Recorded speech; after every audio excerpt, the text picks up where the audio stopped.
আসসালামু আলাইকুম, বিসমিল্লাহির রহমানির রহিম। আজকে আমার মা আমাদের জন্য অনেক কিছু রান্না করছে, তো চলেন সবাইকে দেখাচ্ছি। এখানে আছে পোলাও,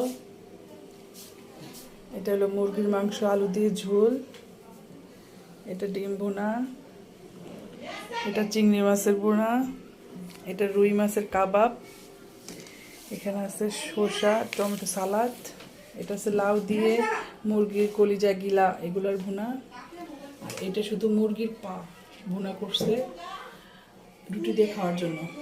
আর এইটার আছে হলো খাট্টা জলপয়ের দিয়ে।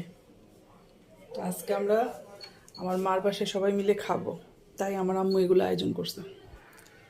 তো সবাই ভালো থাকেন, সুস্থ থাকেন। আসসালামু আলাইকুম।